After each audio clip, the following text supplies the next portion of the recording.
Hello and welcome back to everyone, Recipe, and to another edition of Smackdown Out of 10. And yeah, it is a big episode of Smackdown today.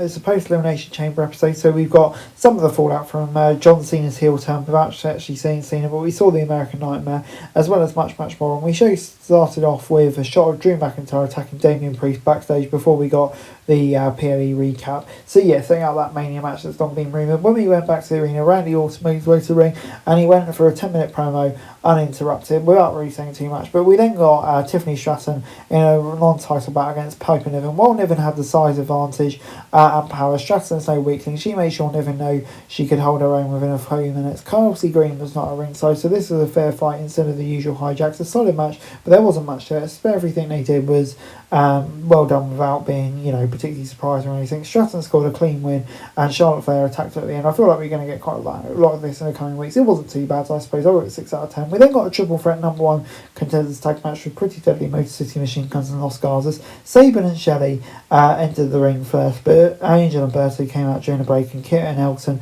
made their entrance when we returned. And Hell tagged himself in to make MCMG were not in the match to begin with, but he immediately hit with a drop kick. All 6 men were brawling within a minute because everyone was trying to make sure they were legal. And a bit of an upset, Pretty Deadly was able to get the win. They will face the winners of DIY the Street Profits. This was an entertaining match with a few good moments and a surprising but deserved outcome. The SmackDown tag division has been fun to watch recently, so it's great to see everyone getting their time they deserve. So yeah, I'll give it a 6 out of 10. Bianca Belair then came to the ring to address winning the chamber. We'll also talk about Jade Cargill attacking Naomi. She attacked Naomi point blank and after she attacked Jade, but Naomi kept trying to deflect. This led to Naomi dramatically revealing she did it, but much like Rikishi did for The Rock, Naomi said she did it for Bianca. Naomi ranted and cried as the ATST walked away with tears in her eyes. Cargill arrived at the arena and marched the ring. She got her hands on Naomi and proceeded to beat her down like she did at the chamber. A long segment for what it was, they pulled it off well. Naomi and Blair sold the emotion well, and Cargill's violence put a nice bow on it. Next up, it was Braun Strowman against Solo Sikoa, the Monster Among Men had the upper hand at first, but Sikoa sent him into the steel sets to stop the momentum. We returned from a break to see the Street Champ power Strowman up for a Samoan drop after struggling for a few minutes. For two guys known for the power, they had a surprising amount of speed and energy in this bout. It's just too bad Tama Tonga interfered and caused a DQ. This could have been a great match, but the way it ended just felt a bit lazy. Jacob Fossi showed up for a confrontation with the Monster Among Men, and Fossi was put through some tables, but didn't stay down for long. I'm going to give it a 7 out of 10 though. I really enjoyed the match for what it was, just two big men going at it, and I feel like it is going to lead to a conclusion, whether that's between Solo and Jacob and where Strowman fits into it. I think it's quite intriguing, so yeah, I'll give it a 7 out of 10. We then got Chelsea Green against Michin. Chelsea dressed as Cactus Jack for her street fight against Michin for the US title. Michin came out with a trash can full of weapons and began fighting before she even got to the ring. When we returned from a break, Green took a blast for a fire extinguisher right to the face, which gave Michin enough time to finally take a table out of the ring. The crowd chanted ECW as the challenger set up a table in the corner, but the champion hit a bulldog that stalled their plan. Once the table was set up, Michin hit the heat feet to put Green on top of it. She climbed to the top rope and hit a senton to put Green through the table,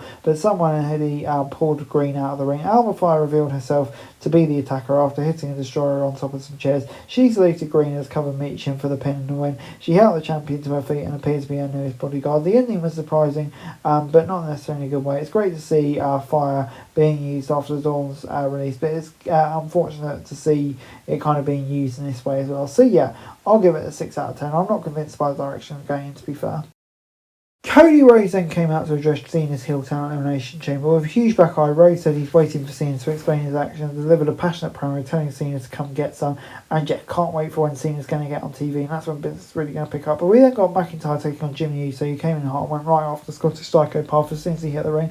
Jimmy kept the fight competitive and never let the powerhouse dominate the pace, but one big claymore put him down to give McIntyre the win. There wasn't much to this match, and most of it took place during the break, so it wasn't much to get excited about, really, especially when it felt shorter than expected. Priest got the revenge and attacked McIntyre to get back in for several backstage attacks, and several officials broke it up. I'll give it a 5 out of 10. Yeah, just not much to it, just building up that match, really.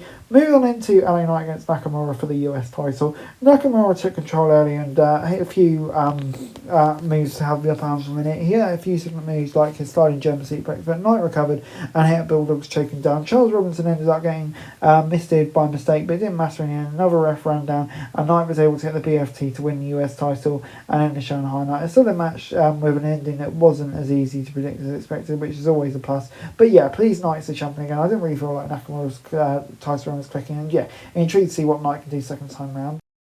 Overall, SmackDown this week gets a 6 out of 10 from me. Yeah, I thought it was a decent episode of SmackDown. Obviously, start of the long build towards WrestleMania, definitely planting some intriguing seeds. And yeah, good main event as well. Please Friday night to get the win. So yeah, on the whole, 6 out of 10. That's it for this video. Thanks very much for watching. Remember to like, share, subscribe. Follow us on our socials. Link in the description below for daily wrestling news, meme and content. Subscribe to our other channels on screen right now. That'd be greatly appreciated. Thanks very much for watching. Peace out.